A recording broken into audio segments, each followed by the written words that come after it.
Assalamualaikum warahmatullahi wabarakatuh. Selamat pagi anak-anak, apa kabar semuanya? Sehat semua? Alhamdulillah ya kalau sehat. Nah, alhamdulillah hari ini kita dipertemukan kembali untuk belajar bersama. Nah, sebelum belajar, Ibu ingin salah satu dari kalian untuk memimpin doa terlebih dahulu. Silakan, ada yang mau? Oke, silakan Muhtar. Ya, berdoa selesai. Nah, karena kemarin kita sudah menyelesaikan tema 1, sekarang kita akan mempelajari tema 2, subtema 1, yaitu selalu berhemat energi. Nah, sebelum memulai pembelajaran, coba lihat gambar ini.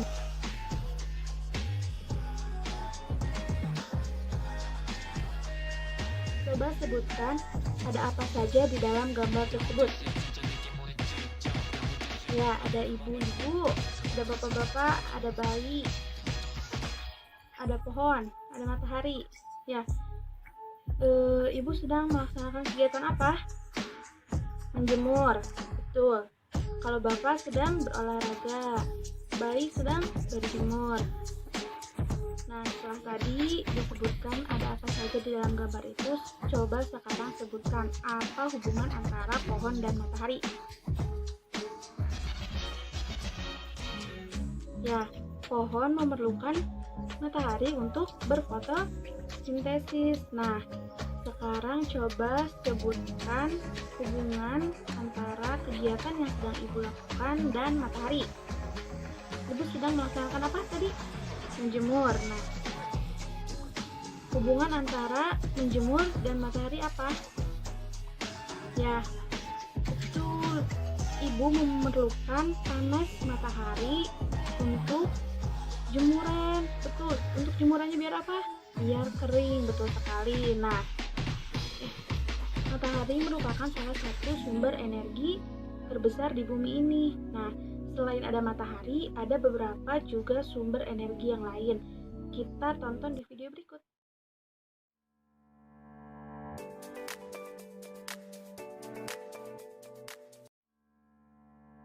Assalamualaikum warahmatullahi wabarakatuh. Bagaimana kabar anak hari ini? Semoga sehat selalu dan tetap semangat ya. Pada kesempatan kali ini, kita akan belajar mengenai tema 2, yaitu selalu berhemat energi, subtema 1, sumber energi. Adapun materi yang akan kita pelajari hari ini adalah yang pertama yaitu sumber energi. Submaterinya yaitu mengenai macam-macam sumber energi dan manfaatnya. Materi pertama yaitu sumber energi. Kita akan mulai belajar mengenai macam-macam sumber energi dalam kehidupan. Hal ini akan membuat kita lebih mengerti dan bijak dalam memakai beragam sumber energi dalam kehidupan sehari-hari. Macam-macam sumber energi.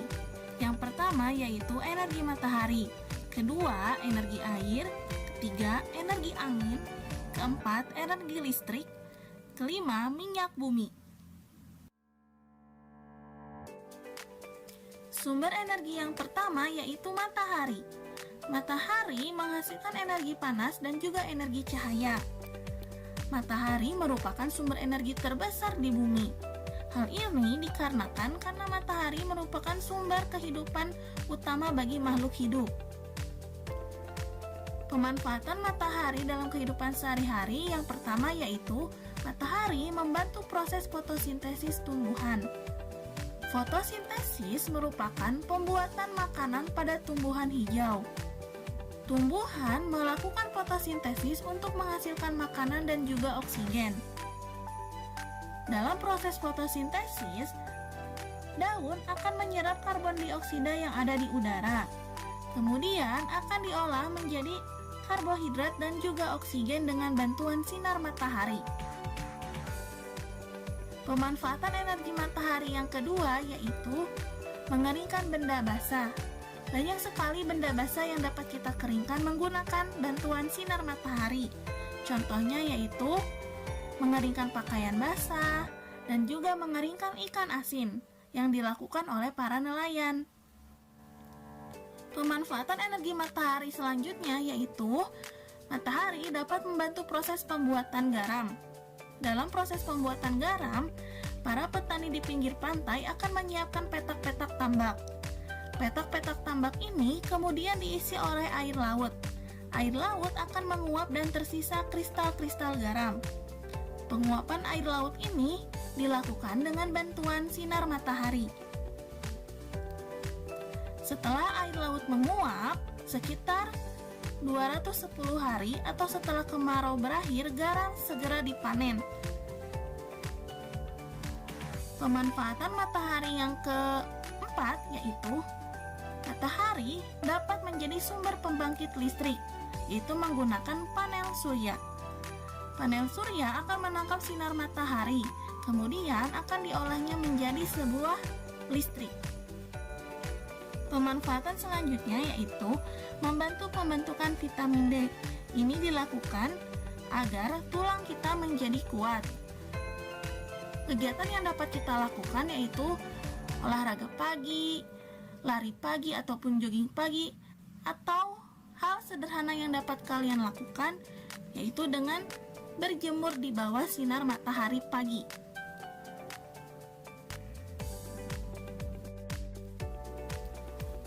Sumber energi yang kedua yaitu air. Air merupakan salah satu sumber energi. Tubuh kita membutuhkan air untuk beraktivitas. Tidak hanya manusia, tumbuhan dan hewan juga membutuhkan air. Selain diminum, air juga dapat digunakan untuk memasak, mencuci, mandi, dan lainnya. Air juga dapat dimanfaatkan sebagai sumber energi listrik, salah satunya dengan menggunakan kincir air. Pemanfaatan energi air yang pertama itu membantu mengairi sawah. Kedua yaitu memenuhi kebutuhan sehari-hari seperti mencuci piring, mencuci baju, ataupun mandi. Ketiga yaitu sumber air minum bagi makhluk hidup. Terakhir yaitu sumber energi listrik dengan memanfaatkan kincir air.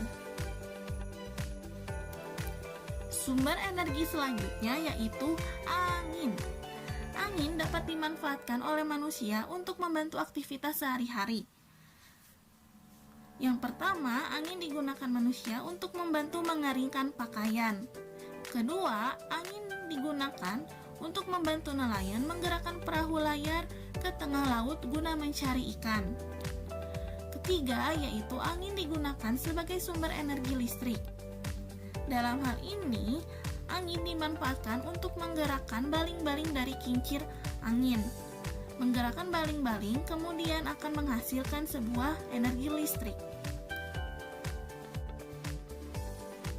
Sumber energi selanjutnya yaitu energi listrik. Energi listrik merupakan salah satu sumber energi yang banyak digunakan di sekitar kita. Listrik merupakan sumber energi yang membantu kita melakukan aktivitas sehari-hari. Dengan adanya energi listrik, kita dapat menyalakan lampu, televisi, radio, setrika, dan masih banyak hal yang lainnya. Kita semua berhak mendapatkan listrik. Kewajiban kita adalah menghemat penggunaannya. Sumber energi selanjutnya yaitu minyak bumi. Kita sebagai warga negara mempunyai hak untuk memanfaatkan minyak bumi dalam mendukung aktivitas sehari-hari. Namun, di sisi lain, kita juga mempunyai kewajiban untuk menghemat penggunaan minyak bumi. Minyak bumi merupakan sumber energi yang tidak dapat diperbaharui, karena proses pembentukan minyak bumi membutuhkan waktu yang lama, bisa mencapai jutaan tahun. Permintaan untuk minyak bumi dari tahun ke tahun terus bertambah. Sebaliknya, ketersediaan minyak bumi dari tahun ke tahun terus mengalami penurunan. Dengan semakin langkanya persediaan minyak bumi, pemerintah menghimbau setiap warga negara untuk menggunakan minyak bumi secara bijak. Adapun penggunaan minyak bumi dalam aktivitas sehari-hari, salah satunya yaitu sebagai bahan bakar kendaraan, berupa bahan bakar kendaraan motor, mobil, pesawat, maupun kapal laut. Setelah menonton video tadi, kita jadi tahu bahwa sumber energi itu dapat dimanfaatkan untuk kehidupan sehari-hari. Contohnya tadi air untuk digunakan untuk minum, untuk mandi, mencuci, ya dan masih banyak lagi ya. Selain sumber energi, bumi juga memiliki sumber daya alamnya. Nah, sumber daya alam di setiap daerah atau negara itu pasti berbeda. Nah, coba kalian baca teks ini terlebih dahulu, nanti kita diskusikan bersama ya.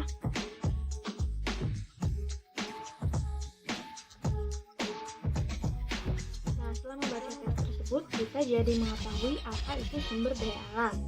Ya, sumber daya alam merupakan semua kekayaan baik biotik maupun abiotik yang terdapat di permukaan bumi dan dapat dimanfaatkan untuk kebutuhan manusia. Dari teks bacaan tersebut juga kita dapat mengetahui bahwa sumber daya alam terbagi ke dalam dua jenis. Yang pertama adalah yang dapat diperbaharui dan yang tidak dapat diperbaharui. Nah, untuk lebih jelasnya kita akan menonton. Assalamualaikum warahmatullahi wabarakatuh. Good morning my student. How are you today? I hope you are well as well like me. Oke, hari ini kita akan belajar tentang tematik muatan IPS, yaitu sumber daya alam. Tema 2, subtema 1. Coba sekarang kalian perhatikan. Wah, ada pegunungan. Kemudian ada lautan. Ini semua ada di Indonesia. Betapa kayanya Indonesia ya. Benar sekali, Indonesia terkenal akan sumber daya alamnya. Apakah kalian tahu itu? Banyak sekali sumber daya alam yang ada di Indonesia. Kita wajib melestarikannya ya, agar tetap bisa kita manfaatkan dengan bijak. Sekarang apa sih yang dimaksud dengan sumber daya alam? Sumber daya alam atau SDA adalah semua kekayaan alam yang dapat dimanfaatkan oleh manusia untuk memenuhi keperluan hidupnya. Berdasarkan sifatnya, sumber daya alam dibedakan menjadi dua, yaitu sumber daya alam dapat diperbaharui dan sumber daya alam tidak dapat diperbaharui. Yang pertama, sumber daya alam dapat diperbaharui, yaitu sumber daya yang akan ada terus-menerus dan cepat pulih kembali. Jika kalian menggunakan dalam jangka waktu yang lama, kita bisa memperolehnya kembali dalam kurun waktu yang tidak lama. Sumber daya alam yang dapat diperbaharui nanti dibedakan menjadi dua, yaitu hayati dan non-hayati. Hayati berasal dari makhluk hidup seperti tumbuhan dan hewan. Contoh sumber daya hayati tumbuhan atau biasa yang kita sebut dengan nabati, yaitu ada buah-buahan, ada jagung, ada sayur, dan sebagainya. Sedangkan sumber daya hayati hewan atau biasa kita sebut hewani, ada ikan, ayam, sapi, dan sebagainya. Sumber daya alam non-hayati berasal dari benda-benda mati. Contohnya adalah air, bebatuan, sinar matahari, dan sebagainya. Yang kedua adalah sumber daya alam tidak dapat diperbarui. Sumber daya ini akan habis dan proses pembentukannya memerlukan waktu yang sangat lama. Sumber daya alam tidak dapat diperbaharui dibedakan menjadi tiga. Ada energi, mineral logam, dan mineral non-logam. Contoh dari energi yaitu minyak bumi, gas alam, dan batu bara. Untuk mineral logam seperti biji besi, nikel, emas, tembaga, dan sebagainya. Sedangkan untuk mineral non-logam seperti pasir, batu kapur, belerang, dan sebagainya. Sekarang, apa saja manfaat dari sumber daya alam yang ada di darat dan di laut? Kamu tahu bahwa Indonesia ini kaya akan sumber daya alamnya. Apalagi 2/3 dari bagian Indonesia adalah perairan. Oleh sebab itu, Indonesia dijuluki sebagai negara maritim. Lalu apa saja manfaat yang bisa kita ambil dari sumber daya alam laut kita? Yang pertama, perikanan. Perikanan Indonesia memiliki potensi sumber daya yang sangat besar. Jenis ikan yang dikonsumsi di perairan Indonesia antara lain ada cakalang, layur, tuna, kerang, udang, cumi-cumi, dan sebagainya.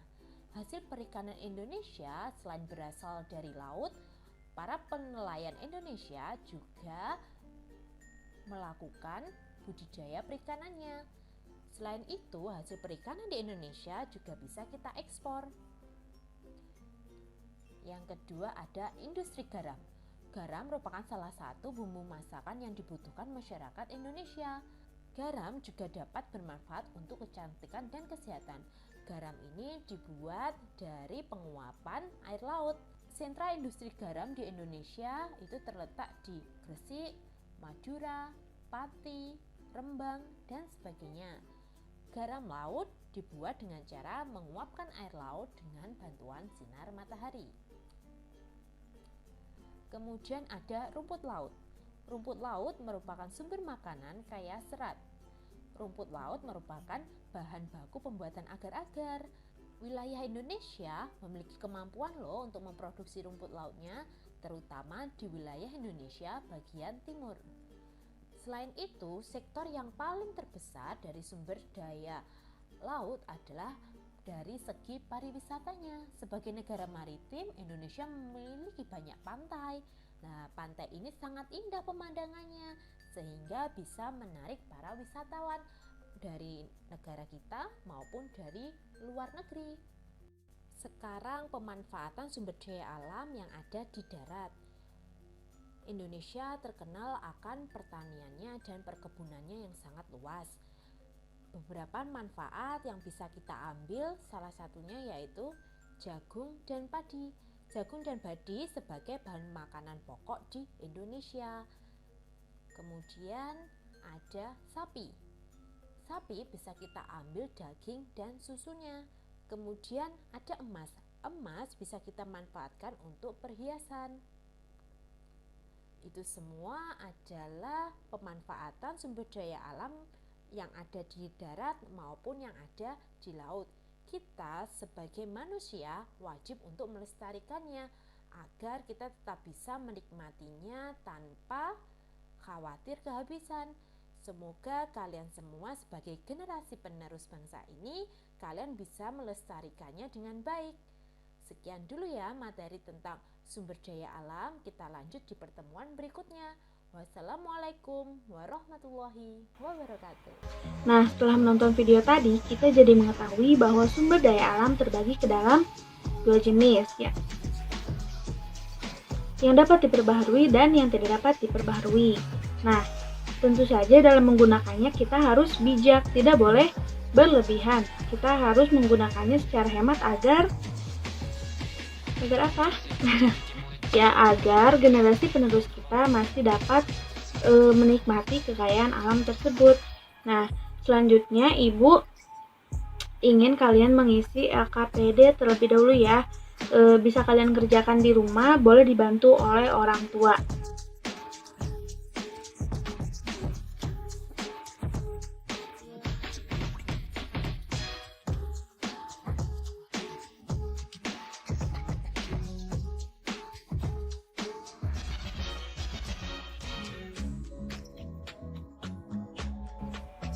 Setelah kalian mengerjakan LKPD yang Ibu berikan, nanti kalian laporkan hasilnya berupa video dan kirimkan kepada grup WhatsApp ya. Nah, setelah itu Ibu mempunyai soal yang harus kalian kerjakan dalam 10 menit. Nah, Ibu akan nampilkan soalnya di sini.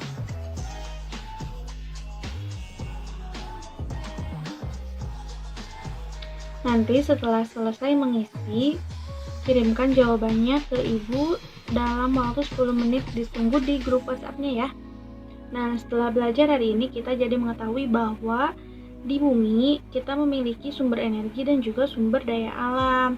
Semuanya harus dimanfaatkan dengan bijak, tidak boleh berlebihan, harus dihemat agar generasi penerus kita dapat merasakannya juga. Nah, sebelum mengakhiri pembelajaran, Ibu ingin salah satu di antara kalian lagi yang memimpin doa sebelum pulang. Oke, apa-apa. Oke, silahkan Dinda. Ya. Ya, alhamdulillah, terima kasih telah menyimak. Sampai jumpa di pembelajaran berikutnya. Assalamualaikum.